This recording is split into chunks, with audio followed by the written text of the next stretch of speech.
I gotta get into the mindset. Hold on. Okay, so we gotta remember, what have we already predicted, right? What conspiracies and theories have we already done? And let's see if this trailer proves any of that we've come up with. Let's see if this gives anything. All right, here we go.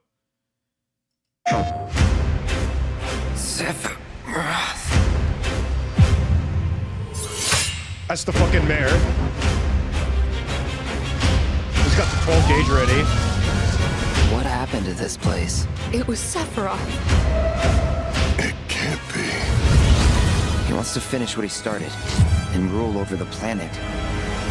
Oh. You coming? Way ahead of you. Hell yeah. We have to help them. Let's get to work. I got fucking goosebumps, chat. You are truly a model soldier.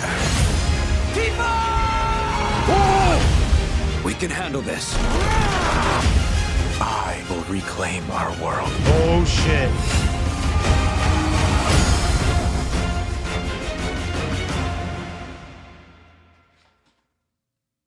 The battle theme, dude, I got chills. I got chills with the battle theme. You know, this is the thing that Tifa sees in the other trailer when she's swimming around.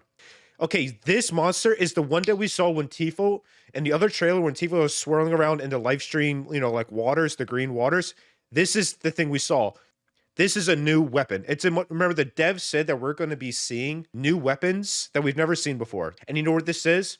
This is in the Gungaga reactor. Tifa gets into that water. That's the live stream water because she falls into. Now we said Mendil, but this is in the broken down Gungaga reactor. This is it. This is when you go to Gungaga, right? Zack's home, and you go to the reactor to see what's up. Tifa falls in here for some reason. I don't know how it happens. Somehow she falls into the live stream water. Now this reactor broke down and blew up. The live stream actual waters came up through Gungaga. This is probably how Mendil had it. You know, ship blows up in Mendil. And then you get that giant hole. Here, it's the same thing. This reactor blew up, huge explosion, and the live stream came up. The weapons are actually floating around in the live stream. Hold on. Frame by frame of Tifa's boobs. But it looks like something's happening to Tifa more in like Cloud's face and his reaction. Like something's like really happening to her, right? Tifa! Okay, my theory is that either Tifa might get swallowed up by this monster and she's inside here in its stomach. Are you saying she got? I think that's what they want you to think. That's the scene that they want you to think, right? Cloud screaming Tifa. Now, they're not just going to have Cloud just screaming Tifa, like, with that kind of face out of nowhere. They're not going to do that. So that scene is very specific and it means something. That scream is more like Tifa's actually, like, something's really happening. She's, like, leaving or something. She's, like, going away. So I think what happens in Gungaga, Tifa falls into water. She sees this thing swimming around. She gets swallowed up. Probably the fight is that Tifa is in the stomach of this thing, and you got to kill this thing to get Tifa out. This next shot, see, okay, she falls in there. The thing swallows her up. It's definitely the same creature. 100% it's the same. It's the same monster. Look, I'll show you. Trust me. I've analyzed this video so many times. Here it is. Obviously, look, they say these things in connection. Right? You're gonna hear Red 13 saying, talking to Tifa about weapon, and Tifa's gonna go weapon, and then you see the thing float by. A weapon? Tutelary creatures, said only to appear. There's its big ugly stomach. There's its bawling stomach, right? Oh wait, you know what? You know what's funny? This water is different from this water. This shot right here, she's inside a weapon right here. She's inside of that monster right now. She's inside of it because that coloring, she's looking around inside of it. And she's saying, is this a weapon? She's inside of this orb. In this trailer, right here, this scene, she's in here. And so this is actually live stream water that's inside of this weapon. There's certain access points of the world, obviously, that have direct access to the live stream. Think of volcanoes, and it's like magma streams down into the planet. That's what these reactors are, and that's what these areas are. They're like volcanoes, so they're access points. And every once in a while, these weapons, these smaller weapons, can come up and come straight up to the surface. Wait a second. Why does this explosion look totally different from the explosion from End of Remake? Oh.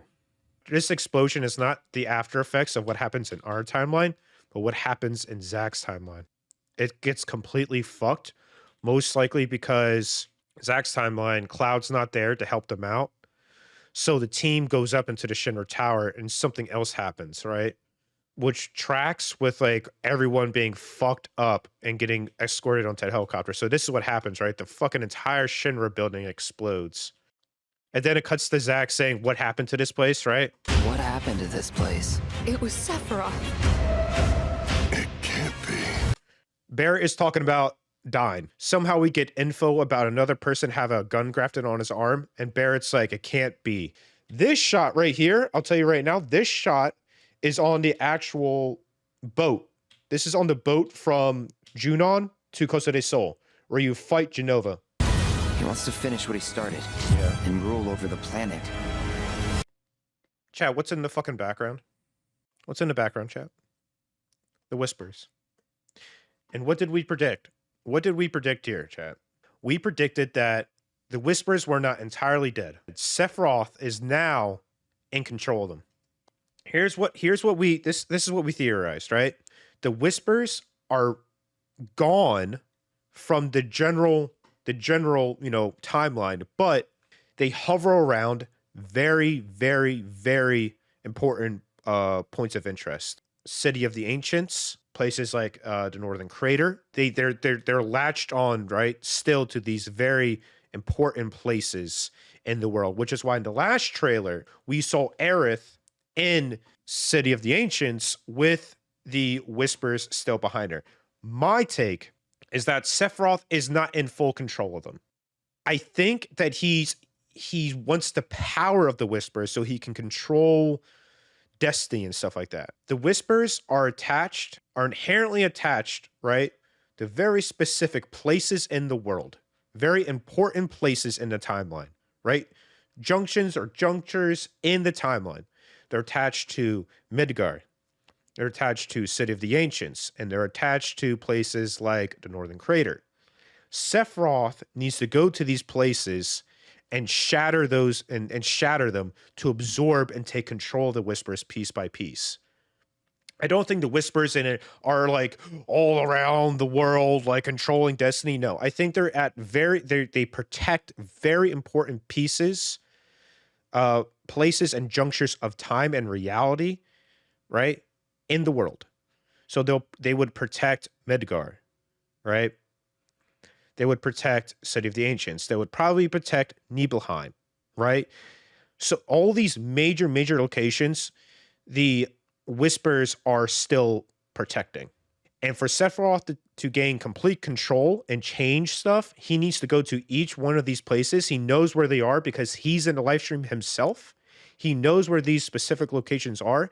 He needs to break these locations to be able to absorb the whispers. Because we saw in Remake, right? We saw in Remake a scene where Sephiroth is literally up in the sky and all the whispers come to him, right? These huge black shadows come to him and he absorbs them. So now he, piece by piece, he is getting control, which would make sense what Sephiroth's, the old, the big head Sephiroth, right? Because there's a lot of Sephiroths, okay? Let me tell you, all right? There's a Sephiroth, there's a main Sephiroth in Zack's timeline, his body and his mind. There's a main Sephiroth in our timeline, a remake timeline of his body and his mind. But then there's a more powerful psyche of Sephiroth from Advent Children, the original timeline, the mind behind everything, right? He's controlling everything. He's the one that's doing that. And he's controlling everything else from every other branch in reality. And he's breaking all these time points that the Whispers are trying to protect that actually shift the paradigm of what happens in the worlds, right? That's what the Whispers are protecting. Very important pieces of reality that will, if those change, it shifts the paradigm of the complete timeline.